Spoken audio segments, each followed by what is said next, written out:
Welcome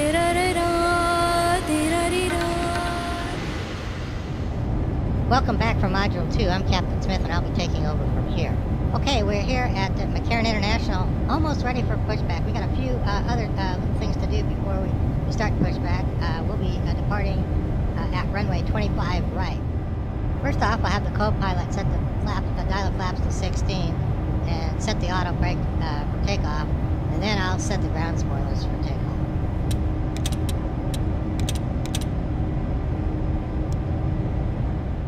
Okay, we're ready for pushback. Here's how we do it. We select menu, and go to shortcuts, and then go to pushback.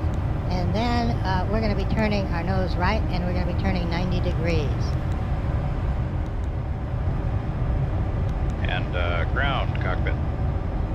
Hi, Captain. We're all set to go up here. We've been cleared to push and start at your discretion. Ladies and gentlemen, welcome aboard. Guys, thanks. You're cleared to disconnect. We will be watching for the pin and the release from guidance on the right side of the airplane, and we'll see. Okay, you we're ready to guys. go. We just need to release the parking brake and advance the throttle slowly. We want to taxi at 25 miles an hour. One other thing we need to do, we'll do a TCAS test, make sure that our TCAS is working properly. Of course, we have to adjust our taxi speed, especially for turns. We don't want to make any turns when we're going faster than 5 miles an hour. TCAS test. When we're on the ground, TCAS only gives us a traffic advisory. Once we're airborne, if we have TARA selected, we'll get a resolution advisory too, meaning that the computer will tell us whether to pull up or nose down.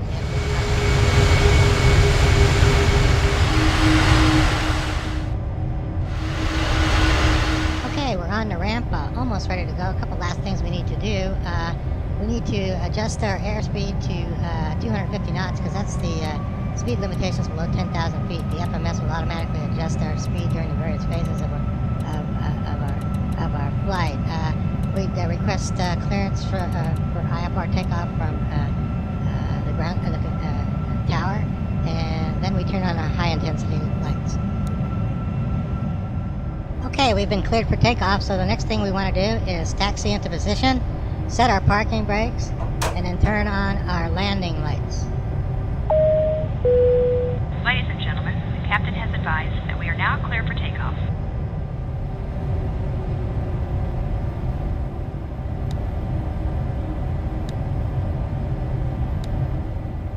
Next, we have to set up the nav radio for takeoff. So we'll bring up the FMS and type in LON, L-O-N, and enter it in LSK1. And then we'll return to the nav radio page. Now what we have to do is set our heading indicator to match our runway heading, which in this case is 258. And then what we'll do is we'll type in DET/258 and enter it here.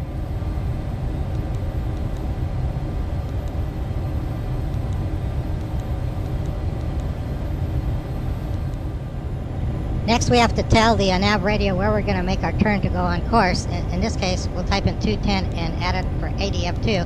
And as a reference bearing, we'll enter 360 and enter it under ADF1. You see, bearing 210 is where the flight director will indicate that we need to steer the aircraft before we activate auto flight. Two things left before we initiate our takeoff roll. One is we have to activate the nav button and push auto flight. Check it out here to see how this looks on the PMD once we do it. Initially, we'll want to have 4.1 and ADF2 displayed on our flight guidance page. And so here's how we do that. Also, notice in our engine page the status that we're all ready to go. Okay, we're all ready to go. We release our parking brake and hold on to the brakes, and we'll slowly advance the throttle until we hear a click, and then we'll keep on advancing the throttle until our co-pilot tells us that auto thrust engaged. We'll do our takeoff roll, and the co-pilot will call out the V speeds, and we'll follow the flight director to above 400 feet AGL.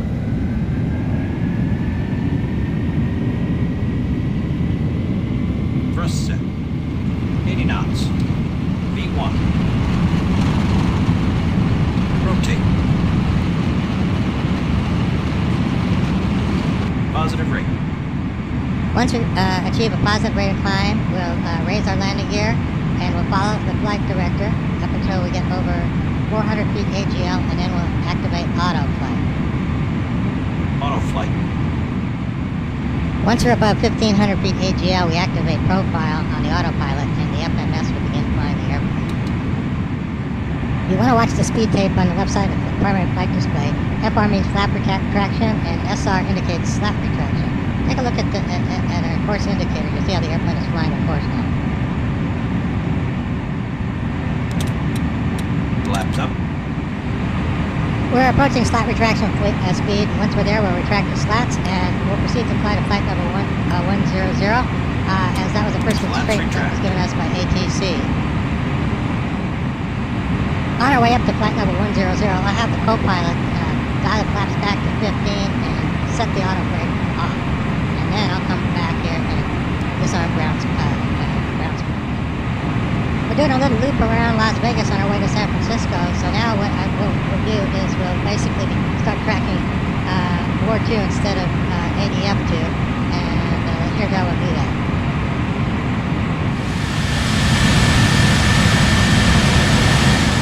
Now I'll have to go back into the FMS and clear all nav radio frequencies that we put in.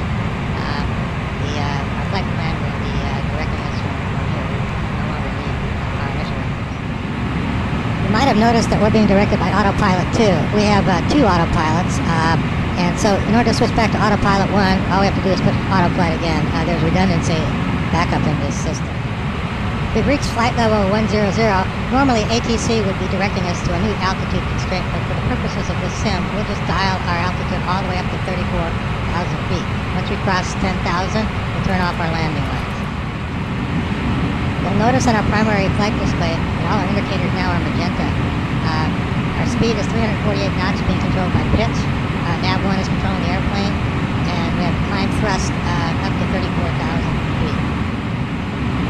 I wanted to show you how to change the reins on the light display panel, and also we really needed to turn on the traffic indicators on the display as well, so here's how we do that.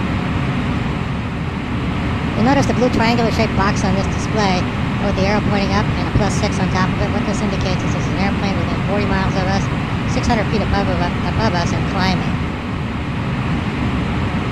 We're finishing our loop around Las Vegas Basin, and let's have a look outside. You'll be able to see Cairn International below us and Lake Mead in the back. We're approaching transition altitude, which is 18,000 feet, and once we reach it, we need to reset our barometric pressure to 29.92 QNH. Now's a good time, depending on atmospheric conditions, to turn off the passenger seatbelt sign and the no smoking lights. Ladies and gentlemen, the captain has now turned off the seatbelt sign. You may now feel free to roam about the cabin. Ladies and gentlemen, we will now begin the in-flight beverage service. Now let's have a look at the FMS again. We'll look at the burp section. This will tell us how long it will take us to get to the top of the climb. Then we'll look at the program section, progress section. That'll tell us how long it will take us to get to our destination. One other thing I wanted to show you now, you notice we're just about to cross flight level 210. Have a look at the engine status page. You'll notice that the APU power is still available and the APU is still on. After 25,000 feet, they'll automatically shut down. We'll restart it on our descent. Right now, at this point in the flight, our gross weight is 502,500 pounds. We need to land at 440,000 pounds or less. So if you look at the FMS here, it'll tell us that in order to do that, we'll have to dump fuel for 13 minutes. Here you can see we reach an altitude where we're going through APO automatic shutdown. That means that the engine power is generating the electrical power for the aircraft. On descent, once we can descend below around 20,000 feet, we'll reactivate it just in case we have engine failure. We'll have backup auxiliary power then. We've reached our cruising altitude. During this phase, we're going to be planning our descent, our fuel dump, and our hold prior to making a Category 3 ILS approach to San Francisco International. Stay tuned for module number 3, and we'll describe how that all works.